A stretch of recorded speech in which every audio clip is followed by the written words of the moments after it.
found my way home across the Grand Mirage. Ever since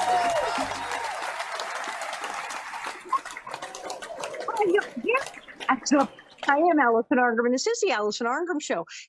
Okay, well, some of you may know me as Evil Nellie Olson, but tonight I am Allison Arngrim, and it's the Allison Arngrim Show. And here on the Allison Arngrim Show, we like to talk about things that make us feel good. The TV shows, the movies that made us feel good, and the people who made them. And people who are doing things now to make the world a better and more interesting place. And I have a doozy today. And yes, I was announcing on Facebook. Oh my God. So I've only met her like via the internet she was on, because Dean Almanzo, Manley, and I are doing a podcast 50 for 50, and so we are having on all kinds of people who talk about Little House. We're in Little House, thought about Little House, like everything. And so this woman came on because she has a TikTok channel, as the kids do nowadays. And she's hysterical. And it was actually really funny because I had so much to do, and we had changed times of taping, and I had to take a friend to the doctor for a medical procedure. And Dean's like, well, I don't know. Could you do it by Zoom? And I don't know. And he says, well, it's this woman from TikTok, but she's really in the Little House, and she's been talking about it lately. And it's Kimberly Rhoades. But I went, wait, this isn't like cigarette mom girl, is it? And he was like, yeah. And I called my friend, go, can you go to your doctor early? Because I need to do like a Zoom call from the parking lot. And he's like, yeah, they want me to check in early anyway. I go, great. So I wound up literally doing the interview for like Zooming from my car in the park. It was insane because I was so excited. I was like, cigarette mom. So I am old. We know this, but on the Instagram and the Facebook and occasionally the TikTok, sometimes videos pop up like, here, you want to see this. And usually they're wrong. I don't want to see it. It's usually terrible. And there are many comedians on TikTok and Instagram and Facebook with videos. Some of them are hilarious. Some of them are like, really? Seriously? You need to get a job. And some are right. And I'm flipping, and there's this woman doing this whole thing about her rather dysfunctional family and referring to her mother as cigarette mom, because like it's never. And her mother says like, get in the car. And I was like, oh, this is hysterical. And I went, this is a riot.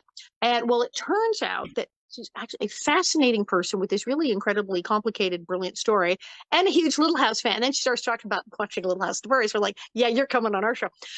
So now she's on my show. If you have seen TikTok and you've seen the redheaded girl ranting as her own mother and as her own father, yes, then you know who she is. But she has many, many interesting things to tell us, including things about, well, fainting and falling down. What? Yes. Ladies and gentlemen, Kimberly Rhoades. Hello. How are you?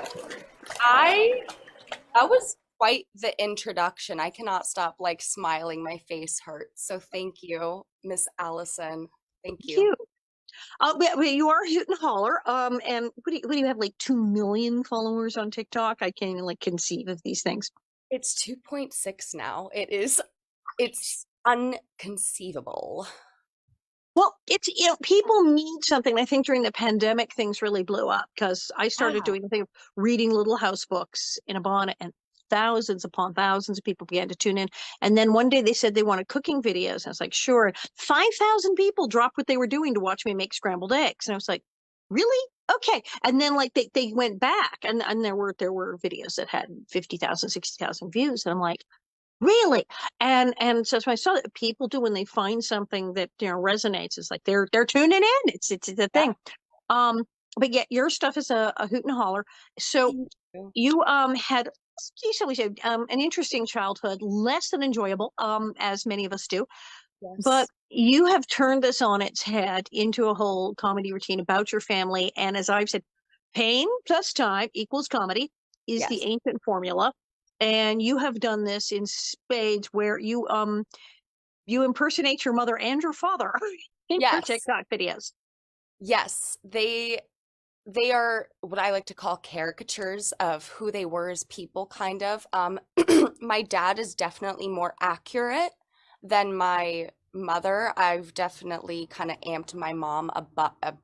But I've met people like her. I know people like her. So I was not, I was like, And here's the thing is like, she was kind of sadistic in her own way, towards me and other people in our lives. And so, it's kind of hard to bring that out on camera. So, I kind of have to be a bit more brash, but she could be very, very, very brash, slapping me across the face and calling me a bitch. Kind of brash, dumping a boiling pot of hot water on my father, kind of brash.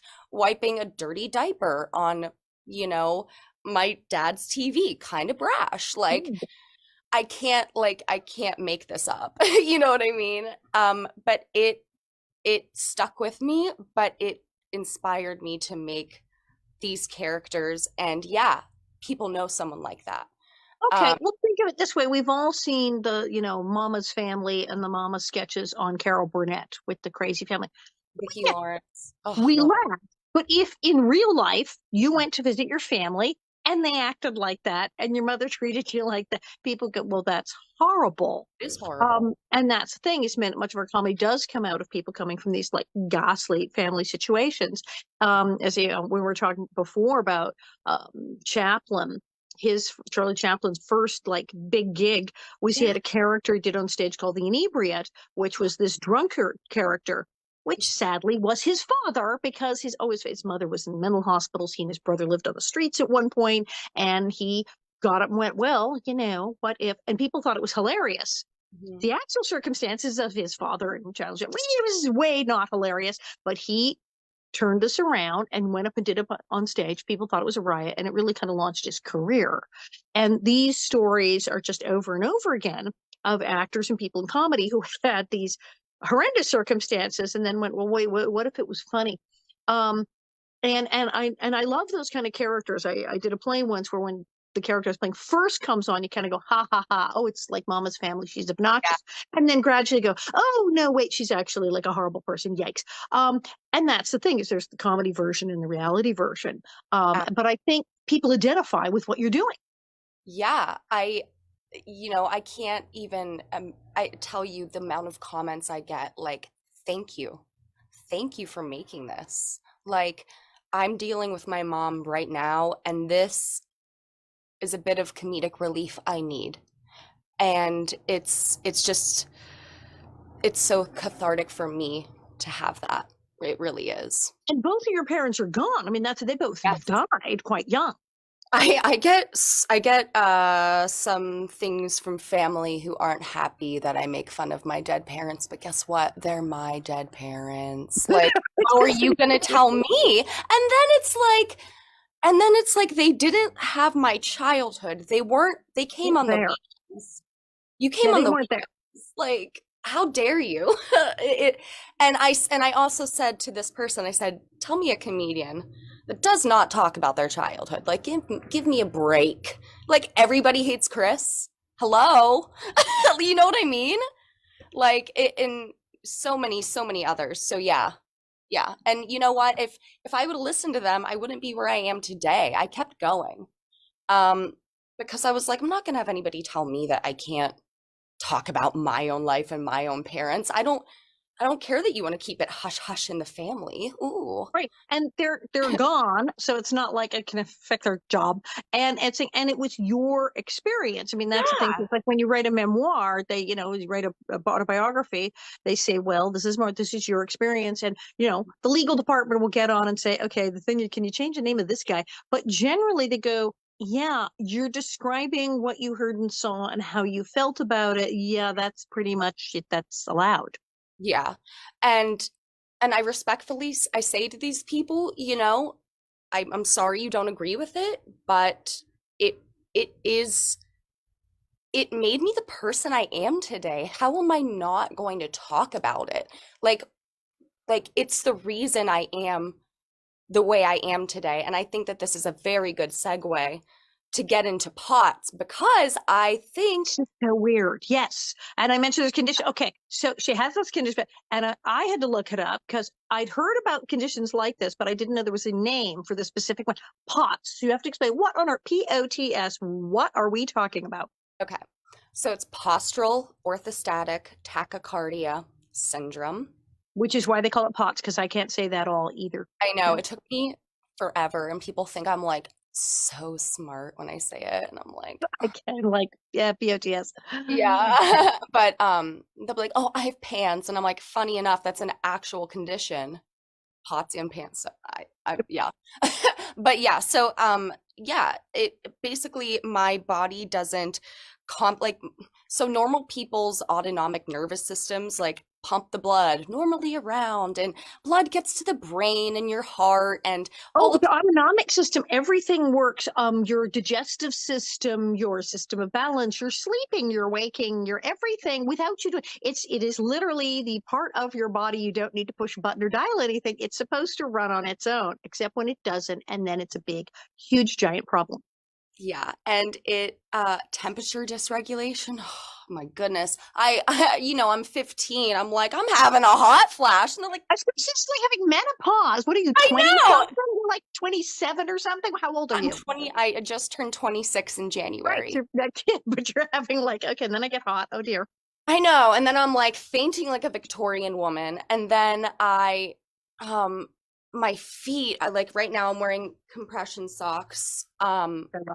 Always have to, didn't on my wedding day, which was really great because like they didn't go with my dress. Like, and I could have gotten white ones, but like it was a beautiful fall day and I was like, my legs need to be bare. And it just Oh, what like, could go wrong? yeah, I was like, but I didn't faint. I didn't faint. I just almost fell in the mud. So it was all good. It was all fine. I have discovered the joys of compression socks because I fly all the time and I am not 26. So the doctor's like, okay, yeah, you can probably get away with a short flight. You're not doing the 11 hours to France without compression socks. It's not safe. Not only would my ankles swell up like a basketball, but it's like, yeah, circulation. He says flying for a long time, especially sitting, is not really great for you. And as you get older, he says compression socks, yeah, that's what you're wearing. And at this point, if I take a half-hour flight to Sacramento, I'm putting them on. And they're fantastic. They do wonders for Um, keeping things from they cooling in your legs. Yeah, I definitely, don't get me wrong, I paid for it the next day. I was in bed the next day and my legs were like jello, but I danced my ass off at my wedding and it was great. But yeah, they are a huge, huge like game changer. I used to not wear them every day and I was just like fainting, fainting, fainting, and or almost fainting, or I just like couldn't, my stamina with my legs, it was just terrible. So But it's multiple symptoms. There's like a weakness, there's a fainting. It's like on standing up. Is it a problem? Yeah. So sometimes like I'll stand up and then I'll just be like, whoa, and like like Hannah will have to be like, Kimmy, like, come on, like come back to me. And I'm like, I'm okay. Like I'll literally like just black out and like she'll have to Black right. kind of And like, do you have nausea too, or just the oh blacking yeah. out, or all of the Yeah, above? I usually have that. It's like I'm pregnant. I have that in the morning, always. Yikes. Yeah, Oh, so breakfast. Let me get you. And you don't like breakfast? Do you like breakfast? No, right? well, Like here's the make thing. yourself. You're damned if you do, damned if you don't with pots and eating because the carbs or any food, that blood travels to your stomach to process that food, takes it away from your brain. So normal people get that like after meal malaise, after you eat Thanksgiving. So like that tiredness normal people feel like after Thanksgiving, like that's what I feel like my wife and I feel after every meal pretty much. So we like to eat small quantities kind of throughout the day, but Gives you more obviously energy. Yeah. that isn't, pardon? That gives you more energy anyway. The smaller little meals throughout the day It aren't so good. does. Yeah. So this Yeah. is a Vegas, the infamous Vegas nerve. I like to call the Las Vegas nerve, but Vegas, The Las like Vegas. Vegas I nerve. I'm love gonna my Las copy Vegas that. nerve because it's like rolling the dice every time. Um, Oh Many my God. people never even know they have a vagus nerve. It just never comes up. Nothing ever happens to them. They would like, what's a vagus nerve? Why? Because Thank they don't. goodness. And I'd heard of the vagus nerve, but I didn't really think about that it had anything to do with me. And I thank God I don't have Pott's nerve condition, but I did find out that the vagus nerve can do really weird things to you, and even that you can have just vagus nerve sensitivity and like strange things will happen. I famously fainted on the set of Little House. Now, mind you, it was a million degrees. It was like over 110, and I'm in the dresses and the wig and the things like, I can't. bam. But also, I didn't eat breakfast very often because like I would feel weird in the mornings and not want to eat. And then I ate a really big lunch and like all the blood left my brain to and good night, boom. And this became like a running thing, like has Allison fainted yet? as I got older, I figured out to like eat breakfast every day and eat small Yeah. meals. But it's like I was having to monitor this. Like, am I going to faint? And I mean, they had to come with the ammonia caps and the Yeah. salt Oh, tablets. the smelling salts. I have some. Okay, so like I get the Mackenzie's on Amazon. I have them. You're like brand conscious about your smelling salts. Is this what you're doing? Yeah, yeah, I gotta keep it. I am TikTok famous after all, let's be honest. No, I'm kidding. I kid. But I absolutely, it helps. It helps. It brings you out of it. I'll tell you Well, what. as soon as I had that ammonia, they shoved a salt tab in my mouth and broke an ammonia capsule, and I was like, boy, I'm never doing this again. So I was like trying to find ways to like not faint because I was like, I thought that's the grossest thing ever. I was like, ammonia up my nose. Yikes! You have It not lived till you've had one of those snap. Yeah. it well, question, what did that start for you? Because my fainting started at puberty. Oh yes, exactly. I was 12. Sitting. Yep, yep, It was 12. all starting to happen, and I was having weird spells. And then, as puberty began to finally set in, it was like weird dizzy spells and fainting. And then, when I got my 20s, I had a weird nausea thing, like throw. And people, like, are you bulimic? I'm like, no, I'm not like actually trying to throw up to lose weight. I just will like be go, well, sorry, everybody, I'm gonna go be sick now, and I don't Yeah. know why. And this kept happening, so that was kind of scary. So all these weird things happened. Then over the years, got better. But I'm at the doctor's a few years ago, and I was having something where I was sick. I had a cold, but I was having a balance thing. And then we are talking, and I said, well, he said, do you have any faintings? And then, no. I said, oh, but I used to. And he goes, really? I tell him this. And all of a sudden, he starts asking me questions, and the answer is yes to everything. So, were you really skinny and pale? I was like, yes. And did you not eat breakfast? Yes. And did you? And then he just starts asking all these questions. I'm like, do you live in my house?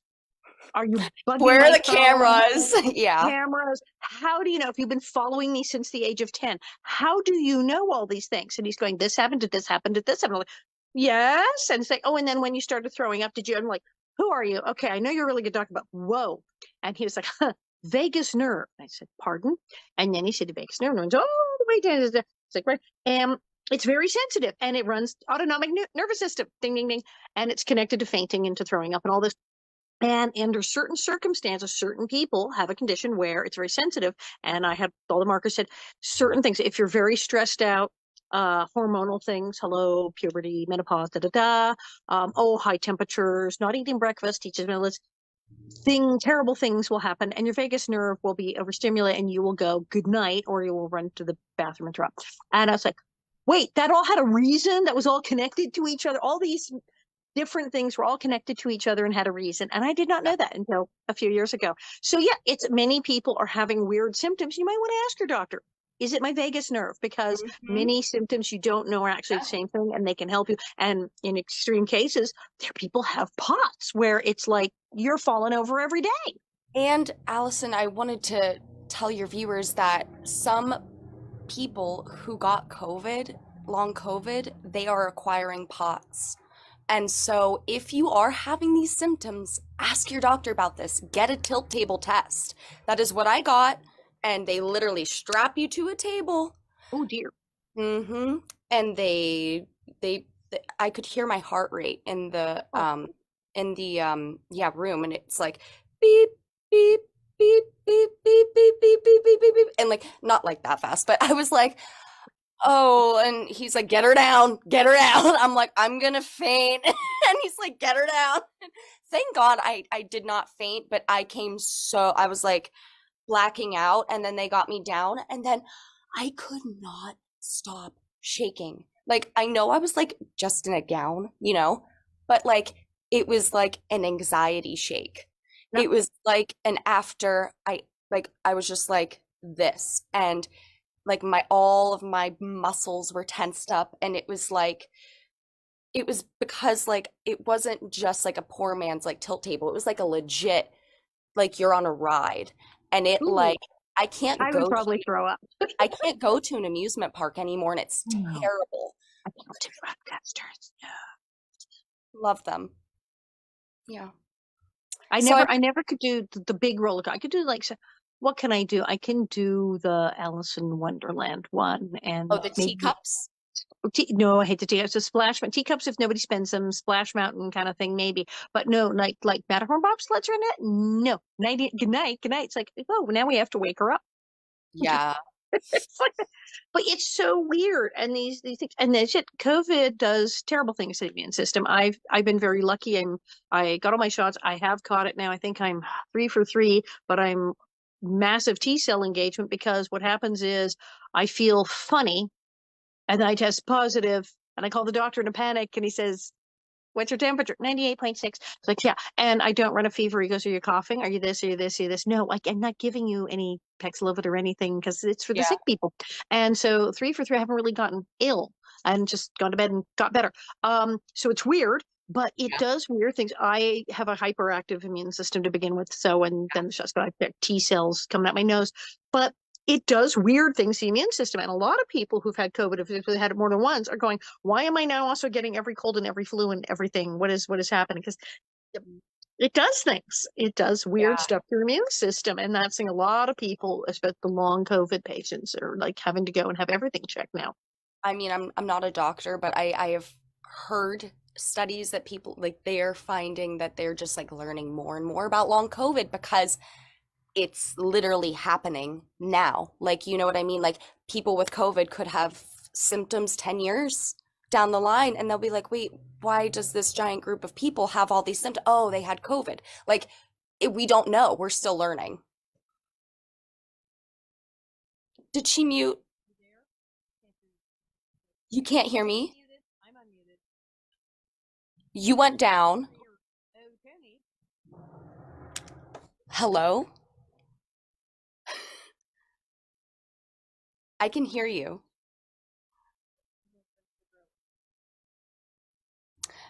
Please stand by. I there. I think is it good now?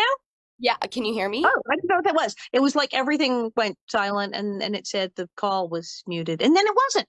I don't know. It's raining. It's so but yeah, it's is people don't realize these things can affect and then the stress of Yes. having COVID. That vagus nerve does not like that. And it's when and Trauma? then I was talking about the, I love taking vitamins and I'll have a little bit. I found, vitamin B, good for the nerves. Yeah. But Yes. then I was at the dentist, who seemed to always be at the dentist. After a certain age, you'll just live in the dentist's office. Let me just tell you, a certain age, you'll just move into the dentist's office. And they will, I'm going tomorrow, and they're doing terrible things to me involving lasers. Oh But no. but it's with lasers, so there's not so much that the stitches and the blades. It's better. But Okay, I can get down with that then. yeah, it's scary, but it doesn't really hurt very much, which is like, woo, I like my dentist, which is rare. But yeah, you wind up living in the dentist, and they did some ghastly procedure years ago, and they said, okay, so here, here's antibiotics pills.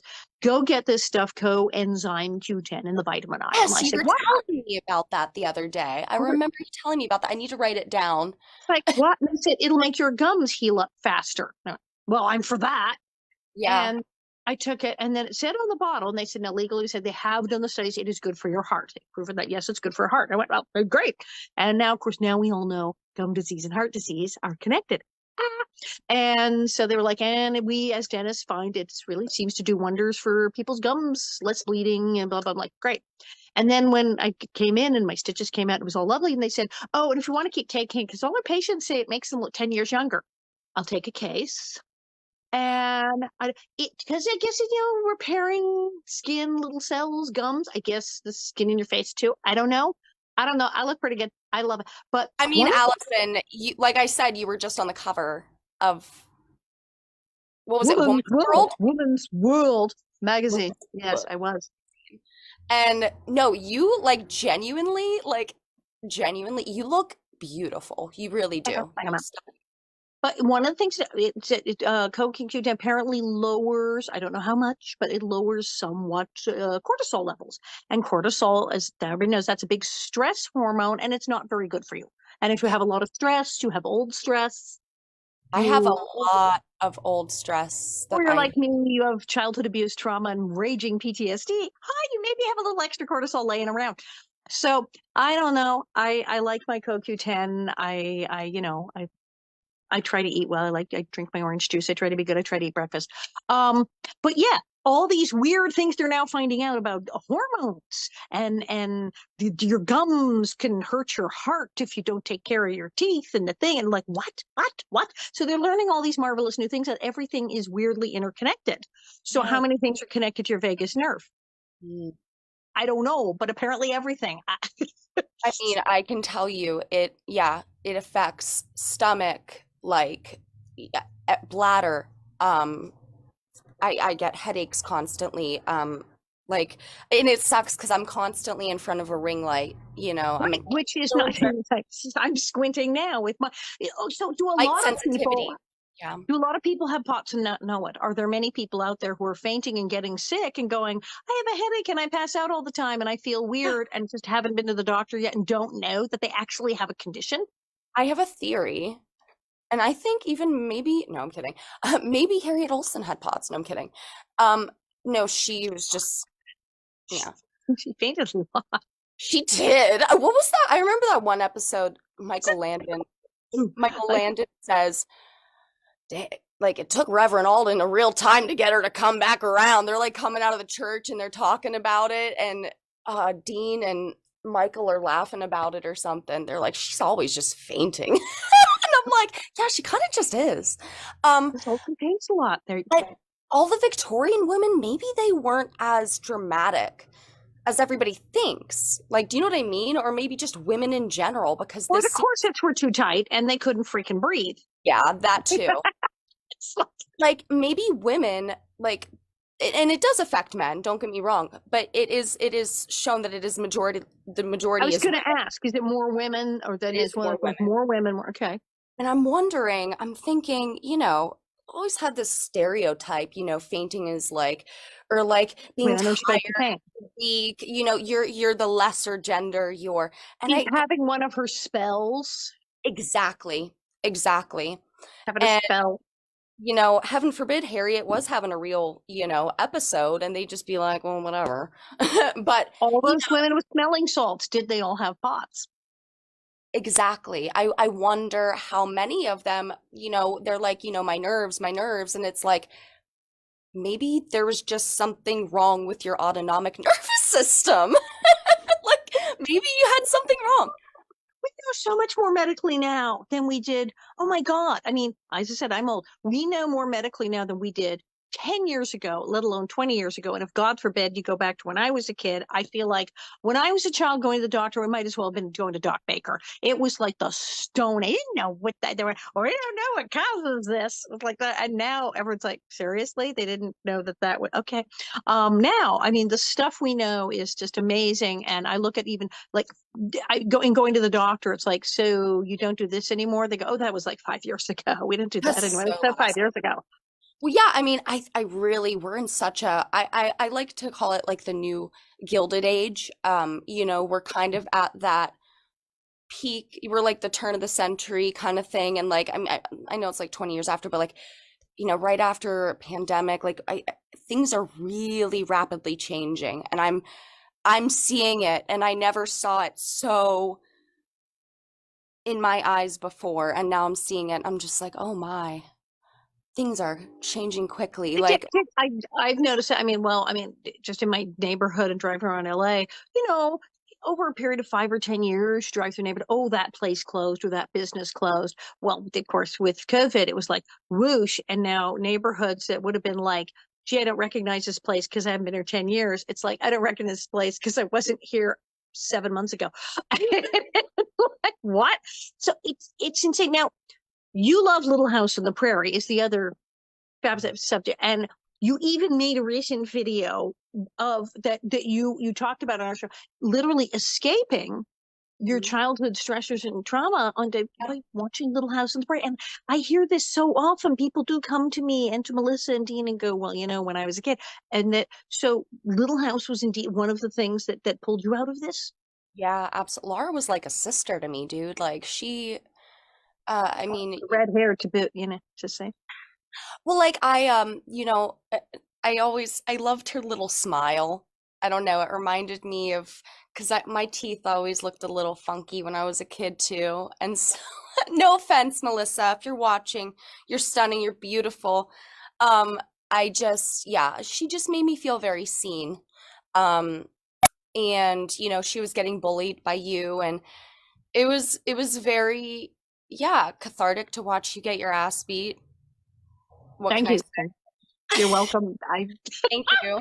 It's true. People, yeah. because everyone, we say everyone had a Mrs. Olson at work, everyone had a Nellie at school. Everyone knew this person. I was the person getting beaten up by the Nellies. I mean, I kind of based her on like 3 of like the major bullies who tormented me, like rolled into one. And so I was like, I get that. But how gratifying it would have to be if you were just getting nowhere with the bullies at your school. And then here you get to watch this person just get dunked in a wheelchair and God knows what else. Go, yes, thank you. And it also made me think, okay, well, this is a human experience. I'm not the only one who went through this. I'm not the only one who is going through this. I'm not the only poor kid in a rich area who isn't, being, even though it was kind of like the other way around, you guys were like the only rich people in town, but still, it was still so like, I felt so seen. Oh yeah, when they went to the Mercantile, and we heard this a lot because so the books came out in the 1930s at the height of the Great Depression, and of course 1874 there was actually a depression, a major recession in the 1870s in America. So there you are. And then she puts the books out at the middle of the depression, and then the show comes out in the early 70s when we had whip inflation now and gas rationing, and we're having a massive recession. Nobody had any money, and so it was like perfect. So everyone was tuning in, going, yeah, I'm not sure I can buy the slate pencil either. It was real for people. The slate pencil. Oh, you almost did. You got me. No, I just like forgot about that damn slate pencil and how it was like 2 whole cents. I mean, they already bought the slate. It's not included. Why is the slate pencil not included with the slate? Why? I don't know. And then that one, I'll never forget that little tinfoil star that Carrie wanted for a penny hanging in the window. And Nels is like, here you go, kid. And just take it. Just take the damn thing. Nels was good because Nels was good. Richard Bull, how was it working with him? I've voted him most like his character of anyone on the show. Gosh. Nicest person. So he was like Mr. Voice of Reason and Sanity. Yeah. Because Catherine was not mean like Mrs. Olson, but completely eccentric and highly opinionated and wacky like Mrs. Olson. I could, and that was the beauty of their come out of her, yeah. And the two of them would get going, and they were friends. They'd known each other before Little House. They'd met before in acting classes, so they knew. And so they're bestie friends. They lived in the same neighborhood. They lived like 2 blocks from each other, and then I lived another block over. And we would run into each other at the store, and it's just like totally insane. And fans are just like, look, they go shopping together too. The 2 of them would get in an argument, and I would just sit there and go, are they rehearsing? Are they having a conversation here? Are they rehearsing? Because this is Nelson Harriet going, I'm just gonna, but no, we have to think about these things, Catherine. You have to be more considerate. Well, my personal opinion, and you go, is this real? So yeah, they very like their characters in many ways. And Richard was I remember talking to him as an adult and him saying that he was so glad that I'd become a good businesswoman because he'd been worried I was going to grow up to be a flibberty gibbet. Because he would use flibberty gibbet in a sentence because he was Mr. Olson apparently. Yeah, it's like amazing. The 2 of them, and they wound up in the same retirement home together. I'm gonna cry. Shut up. Can you imagine being in the home and you're in line and you're like elderly and on medication and you go, wait, yeah. People were freaking out all over the place. But yeah, he and his wife had planned to go there, and Catherine said, no, I'm not going to go. But then at the last minute, so they wound up. The way that literally, like, that is so phenomenal. That brings. See, this is the thing why the show resonates. They hear these stories about the cast, and it's like, yes, we are a family, and we do keep in touch, and it's bizarre. Well, and I think I get so sad when I hear about casts like, splitting up, and it's like, even if it's on a smaller level, like I've been in plays and stuff before, and that's like really rough. Like whenever you have a little cast and like you just all kind of go your own separate ways. And the reality is, and I've had to break it to people because like they'll book celebrities for events, and then they'll go, well, now we're going to book these people from this other show, and I go, yeah, good luck, because a lot of people on a lot of shows when they wrap, people are like, oh, well, I'll never talk to you people again, and they are done. And it's harsh. And it's harsh on child actors because little kids, it's like they've been calling someone mommy and daddy for 6 months. And it's like later. Confusing for children. Yes, and it's a whereas Little House, we still, God, I can't get rid of these people. As you've seen, we're all still hanging out Lisa together, calls and it's me very every damn unusual. night. Very, yeah, it's very unusual. Normally casted to this, the Waltons, Little House, and Gilligan's Island. Everybody from Gilligan's Island was like mad for each other. They practically moved in together. It was crazy. But like that's hardly everybody. Not really. Most people, not so much. Very few cast do this. But Little House, we did. There was something there. So there was something real. Even though we also, well, it was a show, and obviously it wasn't real. We weren't living on the prairie, and all these things weren't real. But there was something real there, and I think people picked up on it. Absolutely. Like I said, I mean, I just like everybody's like Catherine's, Richard's, Michael, like everybody. I mean, Karen, everybody's real kind of personalities, like in the best way possible. Not that you guys like weren't acting. Well, you probably maybe not, because obviously you're nothing like your character. But other That than we know that, of. okay, but like you got, even in that way, you got your anger out though. So you were, you were able, like, shown through your characters. And I that's what I love about acting. And that's why I can't wait to, I hope that, um, me doing TikTok and being online, I hope that that opens some doors that I can start getting into acting, And because that's the that's, thing I was reading about you. Now, are you still in school because you were getting an English major? Or did you complete it? yes. What happened? So I have a year left. I decided Okay. to take a break. To do this, and I kind of don't want to go to the school I was You currently don't want to go at. back anymore. Some, Well, and I'm reading something that you happened. wanted to write a book of poetry. You talked about wanting to do music. So, I mean, what is next? What do you think you'll write that book of poetry? I do. I definitely think that that'll happen probably around like when I'm 30. I Oh, mean, but but I'm you know, not. when I am very old No, and I no, am no, 30, I no, still no. write my book of That's poetry. only in 4 years. That's not Okay. that. Yeah, no, when I'm 30 about that. But I mean, I just also need to see, Hannah and I don't know when we're gonna have children. So we, wanna, I'm very You should write the poetry well, first. You will not get anything done after having children. You'll have to. Not with, you can't write no. poetry with small children in the house. You write the poetry Oh, first. I know. So yeah, probably yeah, that'll most likely be before I have kids, but and then this year I'm gonna do a cover album. It's gonna kind of be an anthology of songs that just mean so much to me. It's gonna be just a cover album, and then my next album I want to release some personal music that I have written. Phyllis. So, and then yeah, I want to act. Like I want to do it all. So I am not going to let anybody I met someone and they're like, "What's your niche?" And I'm like, "Honey, I don't have a niche." I'm like, Everything. I'm doing that. And this is amazing because nowadays here we are in this weird century that I never thought I'd see such things, that we now have these venues where people, Facebook and TikTok and Instagram, are getting fame and a foot in the door and are able to basically sort of show their wares. Go, hi, I do this. Whereas before it's like, what are you going to do? Well, I got some off Broadway plays. I did a bunch of plays in a black box place in LA, and 10 people came. Now millions of people can see people's work. People can just be in their living room and say, here's my stand-up routine, here's my routine, here's my scene, here's my sketches. Mhm. And people can see them all over the world and decide if they want to like hire them to do stuff. It's astounding.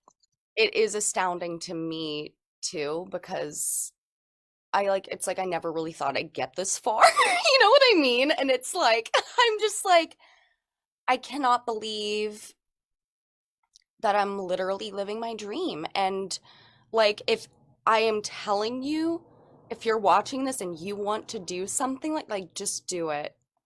Do it. After the pandemic, I really was like, you know what? Screw this. I have to take the mask off. I cannot be somebody else. I came out, wasn't scared anymore. I came out. I, I just started doing what I wanted to. I changed my major to English from communications. I cut people out of my life that were toxic to me. Um, Very close family members that are toxic to me, I cut out. It's And it's weird because the pandemic is horrifying as it has been, and I have lost people, and it's been like a nightmare. It's also, wheat from the chaff, baby. A lot of people have said, "Oh, as my father used to say, God, I should write. I need to do more stuff like about my dad. I want to write a musical about." I told someone I wanted to write a play about my father, and they said that would be a musical. Yes, I'm like, yes, of course. Because it's completely bonkers. You could be hit by a bus tomorrow. This is the thing that he was. Yeah, but it was true because you don't know what terrible thing is going to, COVID.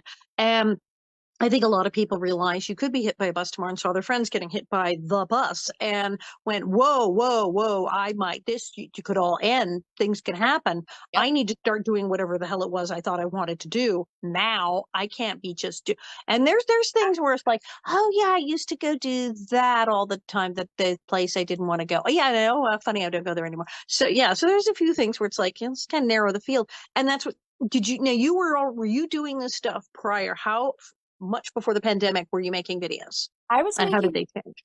I was making videos on Vine. Like I was trying to get famous on Oh, Vine in right. like middle school. But it was so like pathetic. You can't find an account. I mean, Vine isn't, you can't get a Vine. Vine. I liked Vine. There you go. I loved Vine. I But was yeah, on Live Journal. So I literally started just in my dorm room like 2018 and I was just like doing weird, stupid stuff. And then I started documenting my haunted house. And then I got on like a show for that on Travel Channel, like where they right. just interviewed me. I was like, okay, cool. That's cool. Like, but I wasn't like they just asked me. I wasn't like trying to. And then I was like, okay, um, something's wrong with me. I'm having trouble walking up steps. So, took a little break from that, got diagnosed with POTS, deleted all that like dumb content. I mean, of me like doing the ghost stuff. I was like, whatever. Um, I was also doing a skit. I was also doing a skit of a ghost thing. I guess Yeah, like it was like a skit and then there was like real ghost stuff happening. people like that. It was People like like so ghost weird. stuff. Why do It people was love haunted stuff? I know, it was so weird. Like there was real videos that were happening and then skits I was putting on. So, but yeah, I did that and then I deleted everything. And then I was like, okay, I have a platform of about it was like a few 100,000 or something like that. And I was like, okay, I have to use my platform and talk about this. Like not enough people know Talk about about it. stuff real. Yep. And I was like, and I can always start comedy back up. In fact, I can always work comedy into educating people about pot. So let's do Because that. everything is funny, actually, but there you are. Well, and me just fainting, like, I mean, it isn't funny in the moment, but afterwards I laugh sometimes. Like, There's a it is marvelous lady on TikTok who was doing sleepwalking videos, who had a sleepwalking issue. You've seen her. Selena She, Spooky she has Boo. like these weird, like white pajamas with like the footies in them and goes wandering through.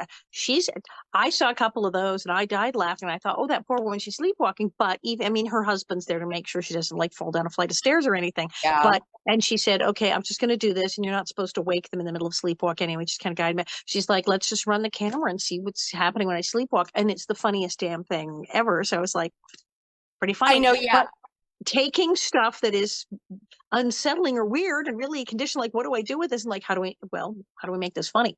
Well, and I was like, you know what? And I'm also, I got that POTS diagnosis, then the pandemic happened, and I was like, okay, well, I'm not gonna let this like hold me back. Like, I wasn't getting cast at shows at the school, because I wasn't a major, and you know how that works. So I wasn't getting cast and stuff there. I was like, okay, screw this. I'm gonna do my own thing. So I did my own thing. And I was like educating about pots, making skits, and then I was like, okay, let's do some other stuff. I'm on the right meds, I'm feeling a little better. Let's keep it going. And then I just started doing some comedy stuff, and then I started Cigarette Mom because I would go around my house going, Kim, and I would just be like imitating my mom. We didn't talk for 2 years before she died. What do you do? So um that was rough.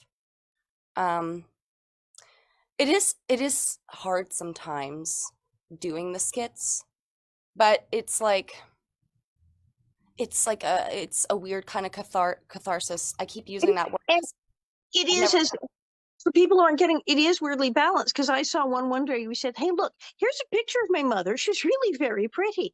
Here's a yeah. picture of mother. She's quite beautiful. And we don't know quite what went wrong here, but she was a lovely, she had a baby. And here's a picture of my dad, and here's a K.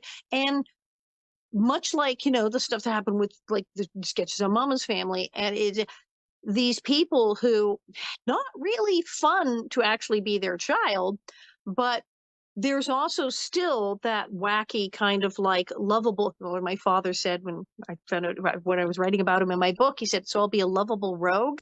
I told my father, I said, "You will not win Father of the Year when my book comes out, but every actor in Hollywood will beat each other up to play you in the movie." I'm there. Um, there's that kind of weird thing because sometimes we watch Cigarette Mom and we kind of like her. Yeah. We don't really want her as our mom because we go, no, getting dragged through the store and slapped around and this woman smoking and yelling at us would probably be bad day to day. The But windows when rolled up in the car. but when she's just ranting and pulling pajamas off her, what's this here? You kind of go, you kind of like her in a way. And Yeah. she's good with finding a bargain. I was cracking up over the shopping ones because it's like, no, no, no, get the cheap pencils. Hmm. As I said, my family were itinerant actors. We had money, didn't have money, had money, didn't have money. So what we had blue chip stamps back in What? the day. Some people had green stamps. It's regional. You would go to when you bought anything in the supermarket or even the gas station, they'd go here and they'd hand you these little weird stamps, and you get these booklets, and you'd sit there. And my mother on Sunday afternoon paste all these in, and then you take them to this weird place, the blue chips at Reckless, and they had stuff, household appliances, toys, toasters, wagons, bicycles, like all this stuff. And you could buy stuff with the stamps. So if you didn't have a lot of money, you just kept collecting blues, and you get so that meant Christmas could happen. But it was always the off brand. Remember, everybody had a big wheel. I had something called a go-go cycle, which I've never seen before since. I've like tried to find like who invented this and why. Never Reason existed. being, it just wasn't quite a big wheel. Everyone had an easy bake oven. I had the Susie homemaker oven. I kind of liked it better because you cook time so, but it was like they were always slightly the. It's just like that one. It doesn't say Hasbro. It's something. Yes, it's the other kind. But they were always these slightly weird off-brand because they got them at the blue chip stamp place. Yep. They Yep. weren't going to go to the store. And No. so it's Neiman always Marcus? Hell no. slightly off brand, never quite the name brand one. And it was always like, here, it's just as good. Go play. Yeah. Huh? It was, That but is when I so. grew up, I went, wait a minute. So my dad, there's this place, I'm sure, I don't know if it's just an East Coast thing, but it's called Once Upon a Child. And and my Secondhand dad, toys. my dad was a window washer in Pittsburgh. He'd always go, "Hey Kim, I stopped at Once Upon a Child after work and I got you got you some stuff and I'll never forget he got me like a little Pooh Bear shirt and I was in first grade Right. and it was so cute but like he'd be like, "Oh, my customers." He always worked for the rich people in my town, because he was washing their windows like and I still have a Christmas set of these beautiful like porcelain like it's like a little town and he'd be like, "Here, Kim, I got you this, my customer." Oh God, he was a hoot, but he always, like, almost every day after work, whether it was something from the store, you know, he always had a surprise for me. So he tried. Now, on the other hand, he was an alcoholic and Was practicing he making alcoholic. up for the night before? So he was Jekyll and Hyde. So when I was that Yeah. other person, I don't even remember what the hell I said to you or did, but I brought you a toy. Oh, he So felt terrible. it was so confusing. Now, horrifyingly, we're getting down to the wire on time. Um, how can people find out about POTS? And you're saying you got meds. They've been treating your POTS, and is it getting any better? Ish. So it's like weird. I have flare-ups. It's such a fickle illness because it depends. It's so circumstantial. And then it depends on what your body is going through. But I do faint a lot less now. I used to faint like 20 times a day, Good um, Lord. to the point where like Hannah could just like record me like anytime. Like people thought I was like downright faking these fainting spells because she could just record me at any point. Like, and she's just like, because I tell her, please record me when I faint. And so it's that, been almost an hour and you haven't fallen over once. I mean, no, it's much better. Well, I couldn't even get through my classes. Like I was like fainting out of my chair. Yeah, my professors would like yeah, it was terrible. It was so bad. But yeah, so what was your original question? I totally Where to find out more? I mean, there is treatment clearly. So yes. where people can get treatment for if you have POTS, you don't have to just sit there. The No. doctors can do something for you because Yes. clearly you're able to now like do interviews and get through part of the day here functionally. Yeah. So what the hell? Where do people? What number do they call? So one medicine that really works for me is a beta blocker. It's called metoprolol. Yeah, it's metoprolol. I'm like 99.9% sure. But if I'm wrong, it's a beta blocker. Okay, so there's that. It's a beta blocker, and it slows my heart rate down. So I used to get into these SVT rhythms where my like electrical rhythm, like I would get like I would like work myself up so much, like that stopped it. And then also doing things like physical activity, my heart rate doesn't go up as much. So it stopped those two things from happening. Now, if I'm really, really hot, or if I really physically exert myself, that just it really doesn't matter. Like it'll help it, but like something is probably still going to happen. So I'm hoping it's not hot when I come to Simi Valley. It's March, thank heavens. So it's Yes. So is there like a pot society and then what's your website and stuff? So give us websites. Where can they find you and learn more about this? Because this is amazing. Yes, so there is tons of support groups on Facebook. Standing Up to Pots.org is a great organization. There's a whole bunch. I should have written a list, but there's a whole bunch. I have tons of videos on my TikTok, a Pots playlist. I continue. Kimberly Rhoades on TikTok, and that's RHOADES. Thank you, Allison. I appreciate that. So I kept going RHOOD. Oh, wait, there's an A. Every time there's something written about me, they always forget the A, and I'm it's not. I don't know. It's confusing just a bit. There she is, Kimberly Rhoades. So you are on TikTok. You're easy to find. You're on Facebook. You're on Instagram. Same name. I'm on YouTube. Yep. Look for the chick with the hot red hair. Basically, the blazing red hair with a fake cigarette, screaming. A straw. It's a straw. It's a straw. Now we've answered that question. Well, thank you for coming on. And I loved like you're talking about, you've mentioned Carol Burnett in interviews. That's partly why I got into stand up, because I saw Carol Burnett come out after the show and she would talk to the audience before the show and I said, I want a job where I come out and answer people's questions on stage and talk to people. Now I do.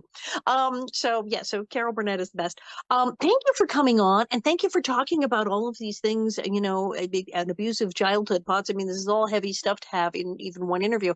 Thank you for doing that, and I hope people check out your videos and learn more about POTS and watch Cigarette Mom shop and yell at people, because it's fun and stuff. Beer Dad and Little Kim and the whole gang, and I have lots coming up. I'm going to do some stand up here in Pittsburgh soon, so I'm very excited. Yes, I'll try to get out there. Well, thank you so much, and thank you all for watching. Because yes, this is the Allison Arngrim Show, and I'm Allison Arngrim.